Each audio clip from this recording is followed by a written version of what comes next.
The vibration of change, that magical place where life shifts from struggle to ease, from stagnation to forward movement, from old ways of being to new ways of becoming.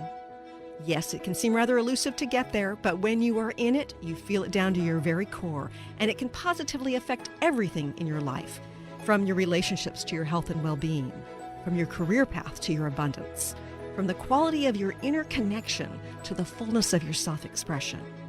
Here on the Christine Upchurch Show, we explore ways to get into that vibration of change with experts in the fields of consciousness, psychology, spirituality, health, healing, and science. Are you ready to step into your vibration of change? Hello, everybody. Welcome. You might be listening live here in the Seattle area on 1150 AM KKNW, anywhere around the world on transformationtalkradio.com or on Facebook Live on my professional page. Or you might be listening after the fact on my YouTube channel. Please subscribe if you haven't already subscribed, or on one of the dozens of podcasts that stands up. But whenever and wherever you're joining us from today, we're grateful to have you here. And I think we've got a very important conversation coming up, particularly because this is the beginning of the new year. But before I introduce our guest, I want to say hello to the people behind the technology. First of all, Jacob at TTR, good morning. Good morning, Christine. How are we today? I'm doing well, thank you. I understand we may have some sunshine heading our way. Oh, I hope so. It's been a little gloomy this week. It has been. It's been gloomy here the last several decades, this time of year. And hello, Mr. Benny Mathers at KKNW. Hi, Christine. Yeah, it's partly sunny skies here where I'm at, and loving to see it for a Friday. Yes. And, our guest today is somebody who's been on the show before, Leanne Venier. She is an Eastern medicine physician. She's an engineer. She's an award-winning inventor. She's an expert in the science of light therapy, and she's a healer. And so you put it all together and you get an amazing human being. And she's also somebody who's awake right now, who has been taking this sort of bird's eye perspective, which I so appreciate, and looking at what is transpiring right now on our planet and how things are shifting. And because the world is shifting, she wants to help you shift as well. I'd like to welcome our guest today, Leanne Venier.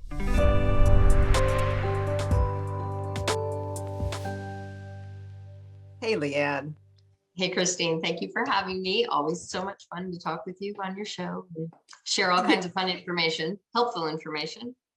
And, Leanne, I so appreciate the fact that, first of all, you're not just pigeonholed into one narrow area of focus, because I think at this point, those people who are only seeing a myopic perspective are missing the global perspective. And I don't mean just global in terms around the world, but more like the holistic of what is going on right now.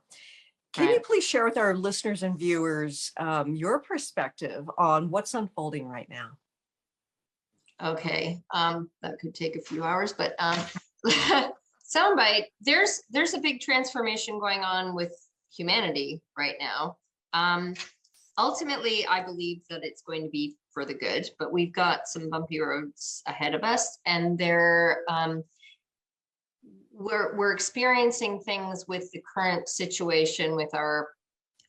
We didn't come up with code words for this one. With the global thing that's going around, which is being utilized by the powers that be and a lot of higher up powers that be that we're not necessarily, most people aren't aware of, to make some big changes to what's going on the planet and to try to enforce some changes that are not at all in humanity's best interest. So there are a lot of people that are awake that are battling against this and trying to help other people to wake up to what is really going on in big picture, instead of getting mired in the fine, minute details of what's going on, in your local community only, and looking at big picture and how the things that are being trying to be enforced are gradually stripping away our human rights and not in our best interest. So waking up more people is important, although there are millions and millions of us that are awake. So as to what's going on. So, and it's been an awakening and rather jarring ride for myself as I've awakened more and more. And like, I thought I was fairly awake, and over the last 2 years, it's been mind blowing. And I'm sure that my mind is going to continue to be blown. But one of the things that I've been frustrated by is people aren't swayed by information alone, at least not a lot of people. And in fact, Danny Drubin saw a presentation of his once upon a time, and he said that only 10% of people can be swayed by information alone. So here I am, the statistician. I know you're a scientist too. And it's like, well, here's the information. Here's the medical information. Here's the financial information. Like you present the information to people, and for most people, it's not enough to wake them up. Right. What approach can we take to help people to wake up if they aren't swayed by information alone? Well, that's a good point, because one of the things that I did, I'm the one that validated the science of light therapy for the masses in the medical community starting 16 years ago. I mean, I didn't invent light therapy. It's been around for literally millennia, but nobody was giving it any credence because we've been so conditioned to believe that we're a bunch of pieces and parts in chemistry, and the way that you manipulate or fix the chemistry in our bodies is to manipulate it with drugs and pharmaceuticals or supplements or whatever. But sure. So anyway, when I started teaching about the science of light therapy, and really I was motivated, I wanted to teach people about the importance of getting more sunshine, because everybody had been conditioned to believe that, oh no, I can't get sunshine, it's going to kill me. But anyway, what I knew, because coming from an engineering background, when you talk to engineers, they're very left brain logical. They think in black or white, very linearly. They're not in tune with that intuitive side. So you have to make all discussions, arguments, very left brain to get them to even pay attention. So because of the fact that I knew that I wanted to address people that were not awake to these other, the right brain, intuitive, emotional side, I presented my data in very scientific terms and backed it up with all kinds of science and research, and also connected the dots between disparate fields of study, not just here's a research study, because research studies had been out for, like decades at that point. It wasn't new research. But I also knew that whenever you want to shift a paradigm or shift a way of thinking for somebody, you can't just say, hey, read this research study and this will tell you everything you need to know. And then they won't just take it at face value.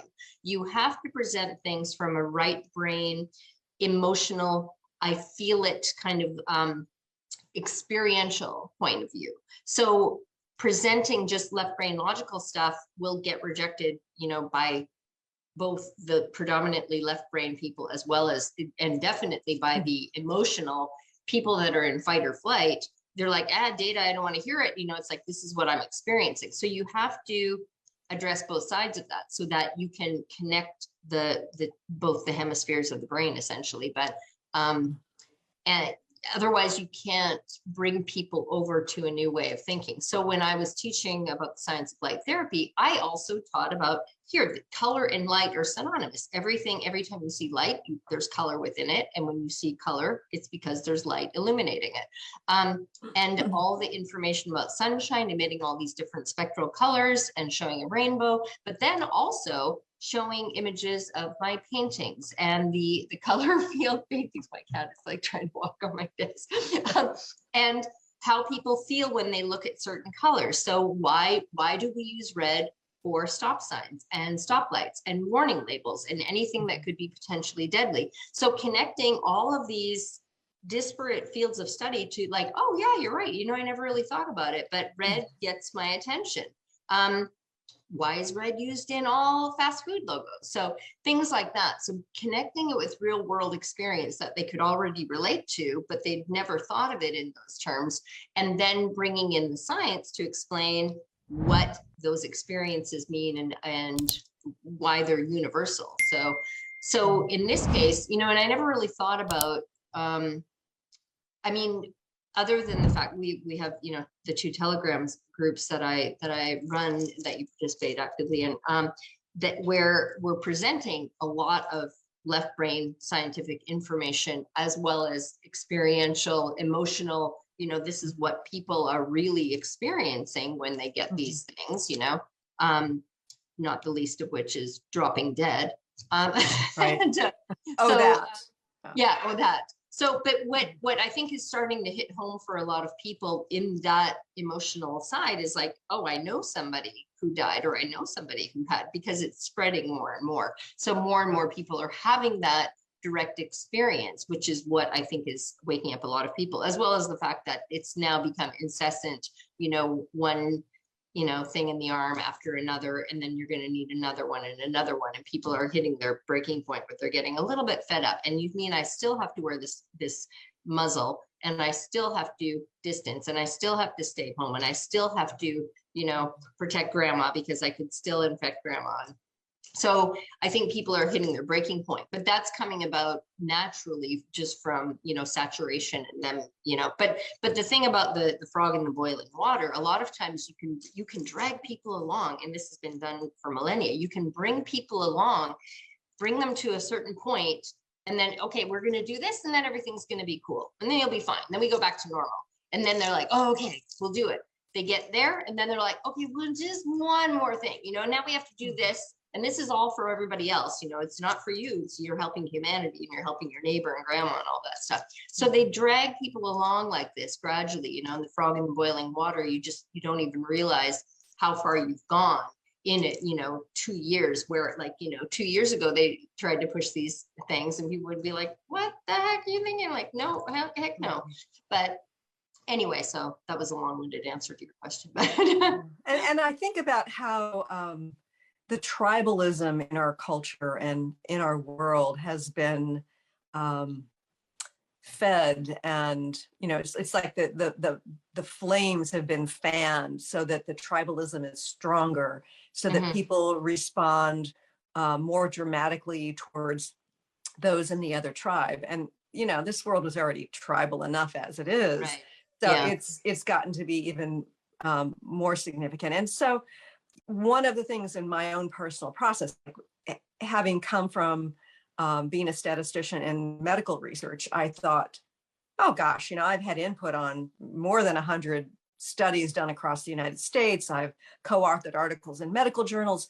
If I can take a look and see which studies were done well, what the data means, what they can say about the data, what they can't say, I thought, if I just give people the information, that will be enough. And I've been so very surprised at how many people I've triggered with just the most minor thing.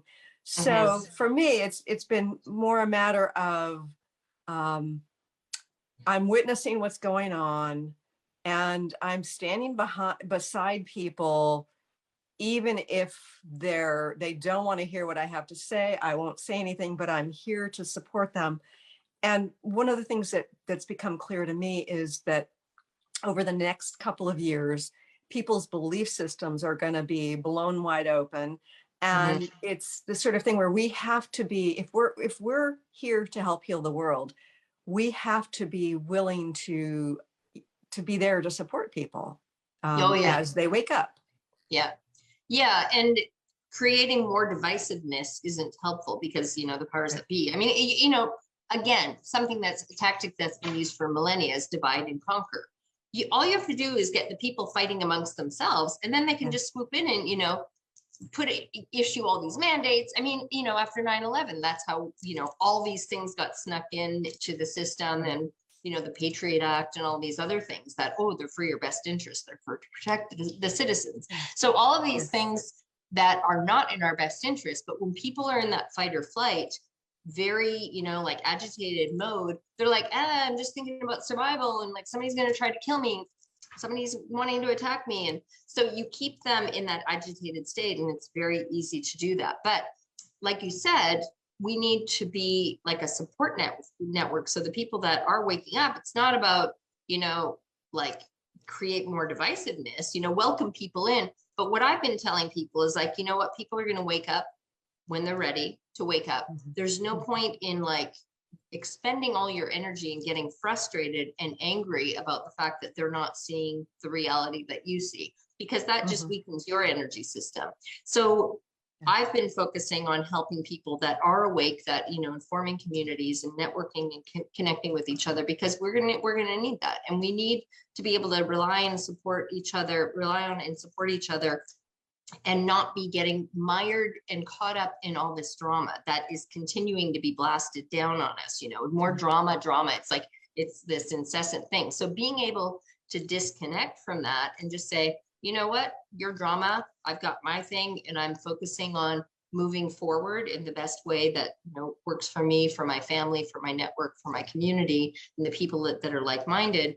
And don't let all your energy get expended by that drama, because it's literally like a siphon. If you think of yourself as a car and your gas tank that has life force energy, every time you get caught up in one of those drama things, and every time you get, I'm freaking out, it's literally siphoning off that life force energy.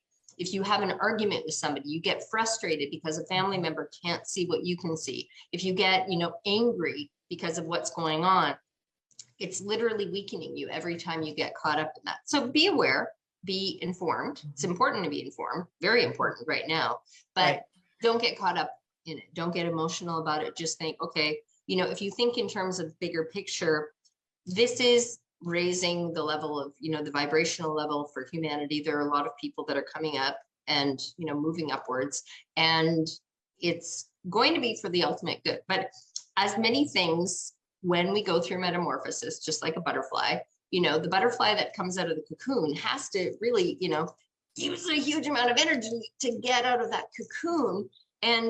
But if you try to speed up the process, like if the human goes along and says, oh my God, this poor monarch butterfly is like struggling to get out of the cocoon, I'm going to help it. And you open up the cocoon for the butterfly, that butterfly will shrivel up and die, because that is part of the process. It's part of the formation process, part of the way that it strengthens its wings and fully develops. So it has to go through that struggle in order to get to that next level, in order to become the butterfly. So we're in the cocoon. With that analogy, there are ways in which it's just at the caterpillar stage that's devolving into mush before turning into the butterfly. So there's some of that going on simultaneously. So it's messy, and it's a part of a process towards the next stage of our evolution, which is so important. So one of the things I think is troubling some people is that there have been restrictions saying you need to do this in order to have a job. And, you know, that's sort of in transition right now because of some, you know, court rulings, and yet it's really not completely decided. But I think that when people are making this choice to go ahead and do it because their job's requiring it, they're not thinking in terms of long-term job stability, because one of the things that's become clear to me is in many cases, some of these jobs are just going to disappear. Some of these companies are going to disappear. There's this whole structure that is devolving or shifting. So that, like, I really think it's important not to let your fear point you in the direction of where you're going, but also you should trust your own inner guidance, because you're going to be supported by the universe. Yes, exactly. So with so many people getting caught up in the minutia, like, oh my God, my job is making me get this thing, and I don't want to get this thing, but then I'm going to lose my job. It's like, it's a job. It's a job compared to the rest of your life. So people get very caught up in thinking, this is the only job I can do.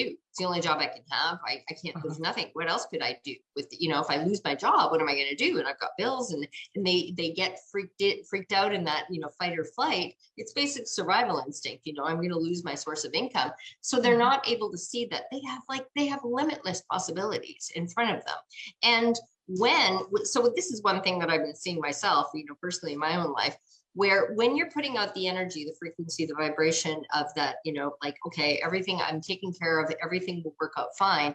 And all you have to do is think, what is it that I want? Well, I want to be, in a situation where I can make money and love what I'm doing and help people and not be oppressed and not be, basically have an overlord, boss that's telling me what to do with my own personal physical body and the rest of my life, making decisions for me. So but thinking in terms of the positive, what it is that you want, and then you start, just holding that thought, and then you start broadcasting that, and, forming community and being with like-minded individuals. So what you'll see is that all of a sudden you'll start attracting all these people that are like, oh my God, I didn't know you were the same way, but now let's talk about it. So I'm like, pretty much everybody that I'm meeting these days is like-minded. When I meet them in person, like, it's just because that's the vibration that you're putting out. They're attracted to that frequency because you're resonating at the same frequency, literally. So, but when you get caught up in fight or flight, you can't feel any of that. You can't put out, you're broadcasting the fear, you're broadcasting what you're afraid of happening. And that is then what you are attracting to you, because you're going to attract putting out. Yeah. Fear is a great attractor of what you don't want. Exactly. Yeah. Yeah. So, but anyway, go ahead.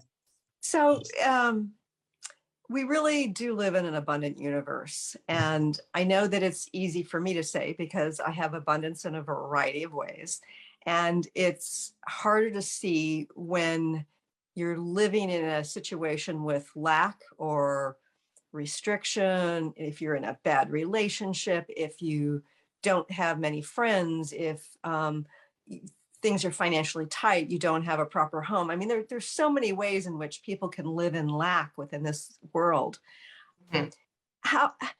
How do we shift from a place of lack to a place of vibrating in a way to attract abundance? Well, it's actually a lot easier to do than you would believe, because, and I've taught people this for literally decades.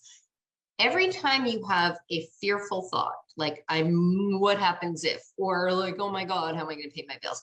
Anytime, and it's an exercise. And the more you practice it, it's like exercising a muscle. The more you do it, the stronger it gets. So every time you have one of those negative thoughts, because we could only be broadcasting one thought at a time. So if you're like, oh my God, what's going to happen? I'm going to lose my job. And if I don't do this, it's like, so you replace it, you swap it out with, okay, wipe the chalkboard. I have a wonderful job. You replace it with whatever it is that you want to manifest. So in the first person affirmative, and it sounds very simple, but it has to be first person. I, as though it already exists, have a wonderful job. I have a community of, wonderful friends who think like I do, and, or whatever it is that you want. I have limitless source of income. I have abundance in my life. Whatever words work for you, but as though it already exists, not I wish for, or I hope that I'll have, or I'm going to. It's not conditional. It's not future tense. It's as though it exists now. Then you're reprogramming your unconscious mind. You're telling it, oh, okay. Your unconscious mind doesn't know the difference between, it's like, I'm terrified that I'm going to lose my job, or I live a life of abundance and I have, all kinds of money at my fingertips. So it's just, and like, I think it's really important. I mean, the words are incredibly important, and that reprogramming is essential. And if you want to turbo power it, you engage the emotions. What does it feel like? What does it feel like to have that abundance, or have that job where I'm making a difference in the world? Oh, wow. It feels so good. Oh my goodness. It makes me jump out of bed in the morning and be excited about my life. Or I can work for long hours and feel energized. It's whatever it is, if you can just sort of feel into it and feel the excitement and be honest with yourself. Don't fake it if you really don't feel it or you really don't think it, because you can't fool the energetics. The energetics are they're paying attention at all times and attracting what it is you're putting out there. Which kitty is that? This one is Tabitha. So I was going to Tabitha. say, you can actually, you can get into that feeling state, because people are like, I can't even remember what it was like to feel happy or whatever. But we have things all the time. So if you have some experience in your life or even in the past where it's like, when did you feel really happy, or what makes you feel really happy? You know, like hugging my cat or my puppy or whatever, or being with my baby, or like my children, or whatever it is, or whoever, or an experience when I go to this beach and I feel like in bliss, or anything like that. Just holding on to bringing up those memories, that changes the whole energy system and the chemistry in your body. So remembering what that feels like, and then go, okay, this is how I live my life every day. I have this, you know, I have this wonderful feeling of abundance and love that I get to experience all day long, every day. And, you know, but so it's really not that hard to come up with something. It's like, what made you feel really, really good? Or what makes you feel really, really good? And you're not, when you're like, you know, like my cat jumping in my lap, it's so adorable. And now she's like lap kitty. She's like, Mom, just and I think that here. I think that that's one of the reasons why going through a gratitude list can be so very helpful, because that aligns with you with what you do have or what you are experiencing, which connects you to the now in a positive way, which is the launching point. The energetic launching point of every creation is in the now. And if we're resisting the now, then we can't go on that launching point to that next stage of our evolution. We're like, because we're just not there, you know? Yeah, it's very true. That kind of brings to mind something that I repeat over and over again, because I have a community of people, my customers all around the world, for the REDjuvenator, the healing product that I sell just from word of mouth. But and one of the things, so I have a lot of people in the community that have been dealing with life-threatening illnesses or chronic illness or chronic pain or whatever. And so when they come in, most people are like, oh my God, I can't believe like the amazing shifts I'm already experiencing. And they'll be, you know, sharing within the first few days. Every once in a while, we get somebody in there. It's like, you know, I've got this pain and it hasn't moved yet. And it's like, okay, well, what has shifted? Well, I'm sleeping way better and I'm, you know, way more relaxed. I'm not stressed out anymore. It's like, okay, well, focus on those things, because you're right now, you're focused on the one thing that you think is supposed to change immediately, but all these other things have already shifted for you. So understand that the healing process happens in the way that it's supposed to happen. So that other thing that you think is like, I need that to happen right now. No, it's coming, but focus on the things that have already shifted. Put your focus and attention on those. And guess what? That will clear the energetic pathways. So way more energy is going to start flowing freely.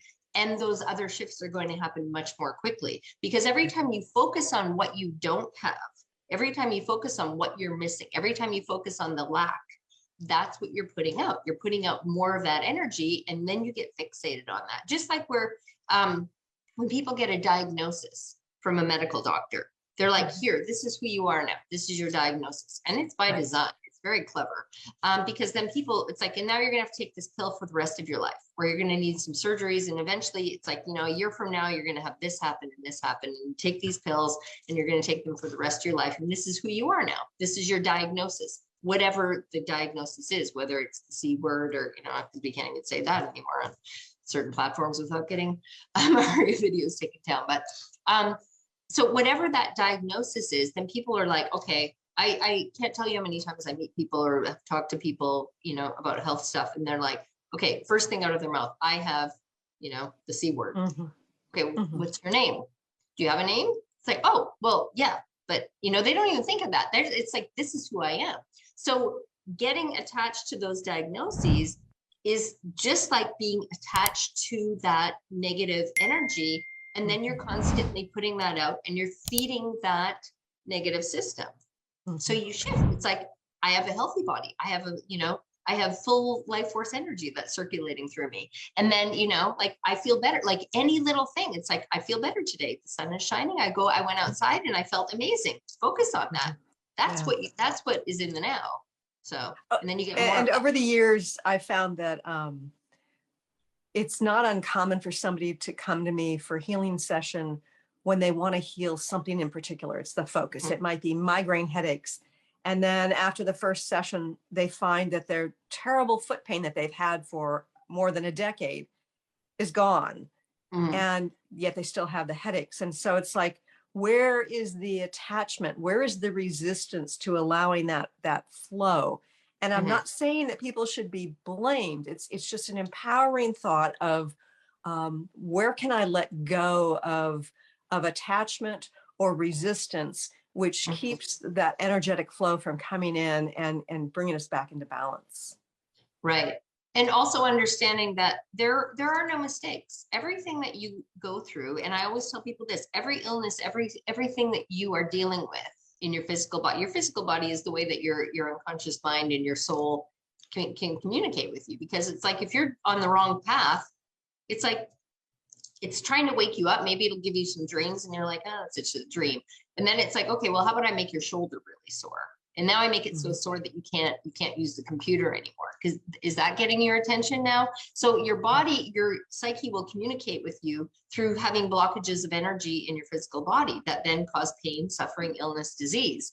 And then, but it's a wake-up call. It's an opportunity for you to learn from. So it's not a bad thing, but Western medicine will make you think, oh, it's like your illness, disease. Like now that's who you are forever for the rest of your life.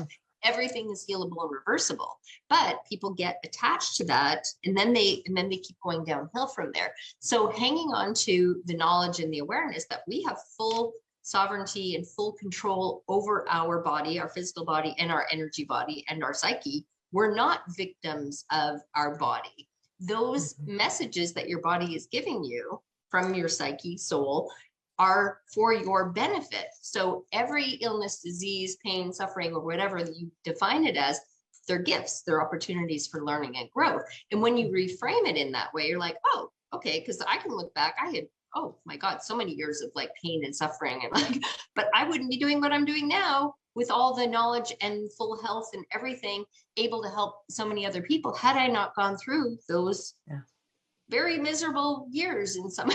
So there was a lot of suffering, but ultimately it's like, oh my God, thank God I had those experiences, because now I know you're able to also recognize when you start to see something happening in your life and you feel, wait a minute, this doesn't feel right. This is kind of reminding me of that experience I had 10 years ago, and I'm feeling that same kind of energy. So you have an opportunity to go, oh, okay, I'm going to go this way instead of that way. You know what I mean? So it's all of that is just a matter of being able to tune in, but the ability to tune in is dependent on the ability to slow down enough to be able to be still and to get those messages, instead of being like, because this is what they want. They want you to be like this, where you can't hear anything, where you're not grounded, where you're not stable, where you're not rooted, where you're not, able to make your own decisions, because you're just like being like a yo-yo, being bounced back and forth. And that's how you control people very easily, because you just like keep them, in that fight or flight. And then it's like, oh, okay, come on over here, yo-yo. Now come on over here. So I think that there are people who are experiencing financial lack right now. A lot of people. They say that the unemployment isn't all that high in our country, and yet when people they take that statistic based on those who are on unemployment, and those people who did not go for the what, who got fired from their jobs, they didn't get unemployment. So there are a lot of people right now who are experiencing true financial lack, or looking at, in a couple more months, they may really need to scramble in order to keep their apartment or keep their home, or, to be able to feed their family. So when somebody is in that situation, what advice do you have for them to kind of navigate their way to financial abundance? Because I know that with you've had multiple careers. You worked at Lockheed Martin. As an engineer, you became a very successful artist almost overnight. A light therapy expert. you've navigated from one career to another and experienced abundance in each and every one of them, from my perspective, at least. Yeah. What Well, advice do you have to people who are being forced to pivot to a different job or a different career? Well, first of all, every one of those transitions that I went through, I did not make a conscious decision to do any of them. The only one that I chose consciously was to study engineering at university and then take that path. And that was like the worst path for me. But I learned what I don't want in my life. So I was able to, extricate from myself from that path early on, because I realized that life is so short. I want to be in control of my path and my, life choices. I don't want somebody else making that. So when you look at the disparate things that I've done, those were all intuitive messages that I got. Okay, like even, becoming, after leaving my engineering career, becoming an Eastern medicine physician, and then I had a healing practice working with cancer patients. And then that was up in British Columbia. I came back to Austin, Texas. And that was when I started painting, just beginner painting. Because I got so much attention for my paintings, like immediately, these were the paintings abstract paintings I was creating at home, not during the class. And then I got the message, okay, now it's time to become a professional artist. And I'm like, I don't know if that's going to be interesting enough for me to be a full-time professional artist, because I'm interested in so many different things. But it's like, nope, that was the message. So I'm like, okay, I had already long since learned, don't question my intuition. It doesn't always make logical sense when I get, also like sell all your stuff, leave your engineering career, move to Italy. That didn't make logical sense either, but it's what I needed to do. And I was like literally dying before that. So the message was very clear, and I'm like, okay, I made a decision right out of the gate, because there's so much, it's like the whole starving artist thing. And I'm like, I'm not doing the starving artist thing. I just said, I'm rejecting that whole paradigm.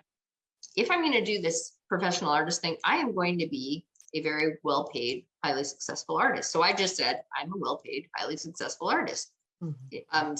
Collectors seek me out from all over the place.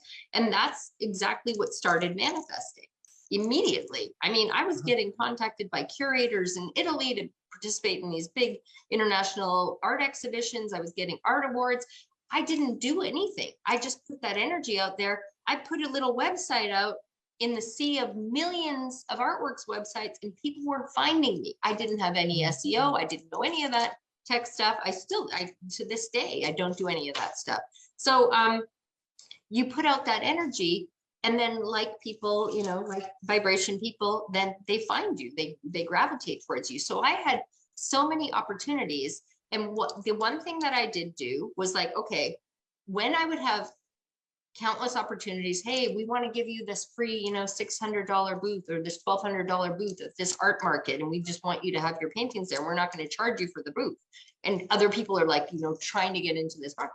And I'm like, so I would go, is this in alignment with where I want to go with being the highly paid, highly successful, sought after artist?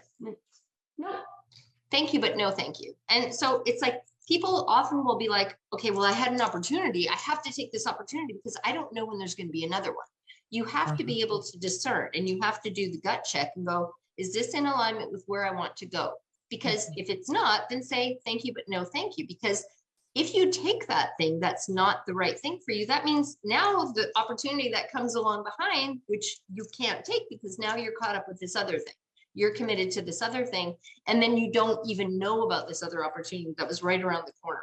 So you have to be able to go, it's like, okay, here's a job for you. I want to give you this job. And you're like, that's not really what I want to do, but oh my God, what if I never get another job and I need to, just no, confident, no, thank you. But I know there's something in alignment with what I am putting out there that's going to come along. So keeping that, again, that constant, or it's not easy to be constant at the beginning, because it is literally like a muscle that you're exercising. It's like, okay, nope, whatever the job is, like, does that sound fulfilling to me? Yeah, it'll give me a paycheck, but that's not really what I want. So thank you, but no, thank you. And then stay focused on, and you don't have to know exactly what the job is. Just be like, I know that I want to do something where I'm helping other people, or I know I want to do something where I can be outdoors as much as possible, or I want to do something where, you think about what it is that you want, not about, okay, I don't want to be sitting at a desk behind a computer in a cubicle. Okay, well, that's good to be aware of, but also know what it is that you do want. So don't focus on the lack part, what I don't want, focus on the what I do want. And then you will manifest that, the do want part. And I really do believe that the inspired whims can help us to manifest in a great way. Like, for instance, when I first moved to Washington State decades ago, I had been a statistician and I had left graduate school. Like, I was this close to getting my doctorate, but I was experiencing a health crisis. I wanted to get the heck out of New Jersey. And so, I left and I wasn't sure if I was going to continue to be a statistician. And I went to this SAS users group. It's a statistical package at this building in downtown Seattle. And so I forget how I connected with this woman. She says, "Oh, will you come with me?" I'm like, "Sure, whatever." And I went, and it was kind of like an unremarkable thing. But I really liked the building. I really liked the view. There was a Starbucks downstairs. I thought, this would be a fun place to work. Well, fast forward about a month, a friend had a neighbor who came across the street and said to her, "Do you happen to know of any statisticians?" And she said, "Well, actually, I do. Somebody who just moved here, because we're looking for a statistician. Can you connect us?" And so where was the job interview and where was the job? In that building. And I thought, oh, this is a nice place to work, with a nice view. I ended up with this incredible private office with a beautiful view of the Olympic Mountains and the Space Needle. And it was just because, like, in that moment, it's like, oh, this would be fun. And I thought I was done, but it led me to working in the medical field as a statistician. And there were some things I needed to learn because I'd been working in like engineering, psychology, and things like that. And so I learned a bunch of that stuff, which has served me over these last few years as I've evaluated what's been going on. So it's really, sometimes those just little whims like, oh, that would be fun, can lead to amazing manifestations. Oh, yeah, definitely. And the other thing is, like, be aware when you have those opportunities, but be ready to respond when things come up. Like this is kind of another, because when you have so many opportunities that are coming to you, it just like triggered that memory where it's like you don't know where opportunities are going to come from. So if somebody comes and approaches you from way over here and you're like, okay, that's not in my mindset where my opportunities should come from, like, or you get a message, I should go to this meeting, even though it's like something, well, no, I really need to be focusing on networking and, meeting people that are in my field or whatever. But it's like something says, no, go to this meeting that's about, I don't know, rafting on the river or something, whatever, like some random, whatever. And it's like, oh no, I can't waste my time doing fun stuff like that right now because I need to be like networking and meeting people that can give me a job. Listen to those little things so like I said, when you have an opportunity to do something and your intuition is saying, go to that thing. Sounds like it would be fun. You go because guess what? Then you go there and then there's somebody that you meet that you don't like 3 weeks later. It's like, maybe you just meet the person at this thing and you don't think about a second thought about it. But then that opportunity comes up. It's like, hey, aren't you looking for a job, blah, blah, blah, or don't you like doing this? Don't you like working with animals or whatever the thing is, Or you can it could even be something as minute as overhearing a conversation that gives you an idea. Sometimes it's not always real subtle navigation. Yeah. Or even like you go somewhere and then you see a poster on the wall. It's like, oh, find a website, whatever the thing is.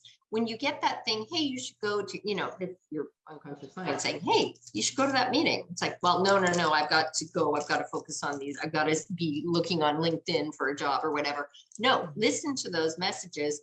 Go to the thing. You don't know why you're getting that message, but listen to it. Always pay attention to those. I can't tell you how many times, like countless times throughout my life, for many, many years now, where I started listening to those little voices, like even when I was living in Italy, I would get very clear messages like, hey, go to this bookstore. And I would know which bookstore in the center of Florence. I was living outside of Florence, Italy. Go to this bookstore. And I'd be like, okay, I would just like drop everything, get on my scooter, drive to the bookstore. I don't know what I'm looking for. And I just like park and then walk in the door. And then I'm like, okay, go to the right, go down the stairs, go into this room, look on the shelf. And then there's the next thing that I'm going to be studying. It's like, oh, didn't even know this thing existed. And I take out the book, start learning, and then like get completely immersed. That's the next level thing. So that would happen to me repeatedly, but it would be like, go to this bookstore now. Well, no, I'm too busy. You know, I've got to do this. I've got to, you know, like write this thing or what. You can very easily ignore those messages. But when you start listening to them and then following them, and then after the fact go, what was it that I was supposed to learn at that meeting? And then you rewind and you're like, oh, I got that new piece of information. And then like 3 months later, you can go and rewind again and go, that's what led me to this thing and this meeting this person and then going there and then, you know, this other experience. And now ultimately I have the perfect job or the perfect opportunity, or I've created my own business or whatever it is that now you are at this whole new level because you listen to that little voice to go to that meeting, to go to that. And that's so important to listen to that voice. And by the way, for listeners and viewers, I wrote an article years ago that was published, and it's on my website, and it's called Give and Take in the Process of Manifesting. And it took place over 1 hour of navigating based on inner guidance and what I wanted to manifest. And it's sort of amazing how it unfolded.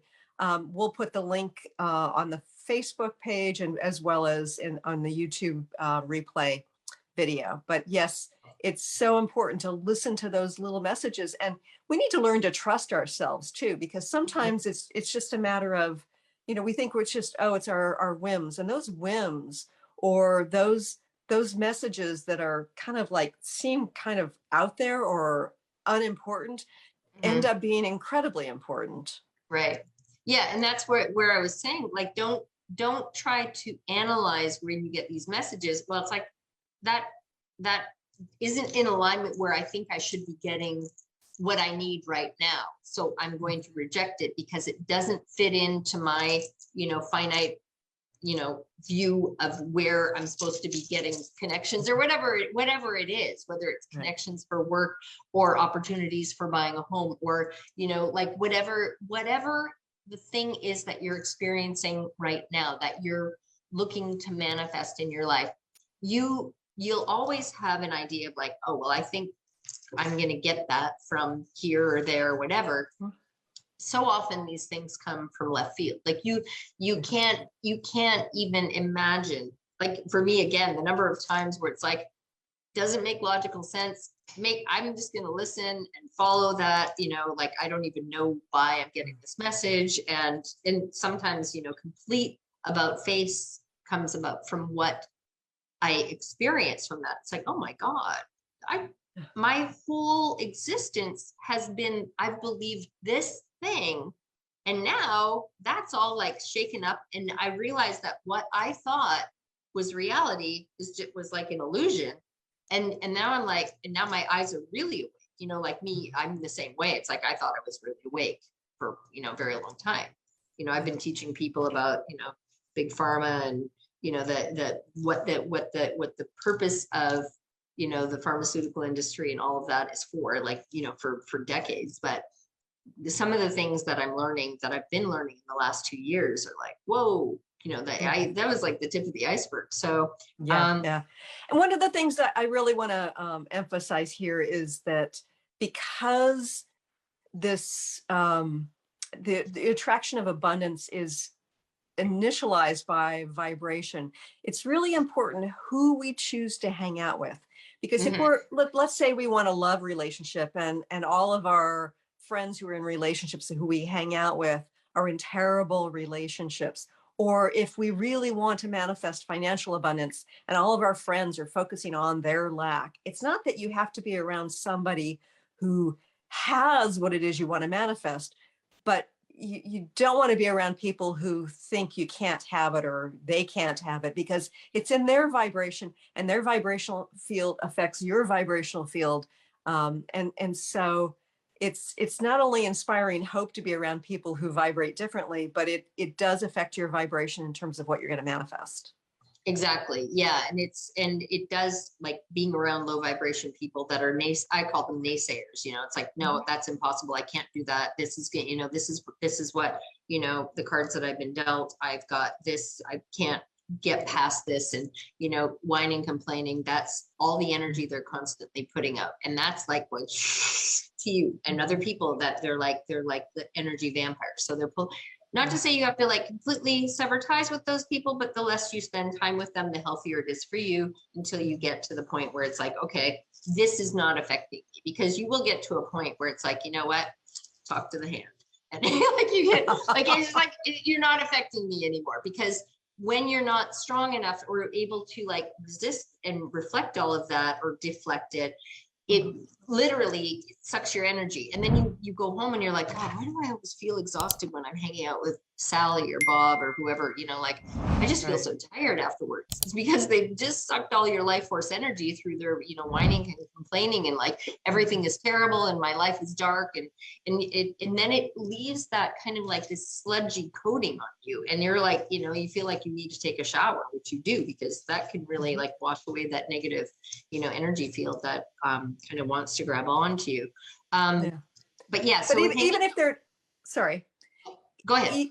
Even if they aren't energy vampires, if their belief system is stuck in not being able to attract the right mate, or not being able to attract abundance, abundance in whatever way, including financial abundance, then that too affects you. So you can be around people who aren't the energy vampires, who still affect your vibration in a negative way. And you just have to be aware of what people's belief systems are, because there's nothing better than being around somebody who inspires hope, whose belief system affects their vibration in a positive way that's going to affect your vibration. Right.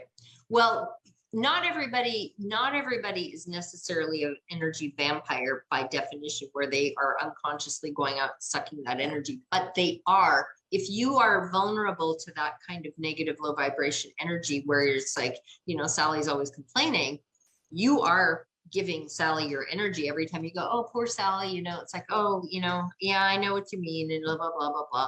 And then you feel exhausted when you leave. So she may not be like consciously, because there are people that actually, they thrive on that. They create a lot of drama, and then they get people riled up, and they're rife on, social media platforms and places like Reddit, where they just like throw something out there, want to get everybody riled up, and then they get all these people riled up, and then they get like, and they love that. But so even when people are stuck in that kind of rut, and they're not able to see that they have way more power than they actually do, and you go and you hang out with them, and you're like, oh, poor Sally, it's like, it's still depleting your life force energy. Because, and then you go home and you're like, okay, I'm so tired, I just want to take a nap. But being aware of that, and being conscious of, it's kind of like, you want to eat some chocolate. Okay, well, have a little bit of chocolate. If it, maybe chocolate isn't a good idea, but something, what would be, because chocolate can be very good for you, but something that would be, by definition, bad for you. I don't know, like some little vice that you got a little bit, okay, it's not really going to hurt if you do everything in moderation. So if it feels good to, hang out with Sally a little bit, but then just, maybe one day every 2 weeks kind of thing, where you can like moderate it, instead of like being, okay, I'm going to hang out with Sally or talk to Sally on the phone every day. And then all of that, you're just giving away that energy. So, but being aware of that, being aware of the fact that when you do feel tired after, engaging with an individual or groups of individuals, or on certain social media platforms, where you read the thread and then you feel like, God, I just like, or the Next Door app is one that's really good for people getting all riled up. I understand they're owned by Facebook too. By the way, we're running out of time here. I want people to know how they can connect with you. Oh, connect with me. Yes. Yeah. So my website, where I have the REDjuvenator and all the information about, and videos and things like that, Science of Light Therapy, catalyticcolor.com, CATALYTICCOLOR.com is the best way to find information about all this stuff and, you know, light therapy and color and stuff like that. Yeah. And the REDjuvenator is a very powerful healing device. So folks, if you're interested in expanding your healing repertoire, please take a look at her website. Leanne, you know, this has been a great conversation. We could go on for hours. I know. We've got lots more to talk about, how things are going to shift, and how we may end up being like creating new kinds of jobs and all that. But I think that, you know, there's another show coming up. But thank you so much for joining us here today. Thank you, Christine. Those of you who joined us for tuning into the show, please get onto my YouTube channel, Christine Upchurch, and you know, sign up. And then when the videos come and you watch them, please share and like. And thanks for joining us here today.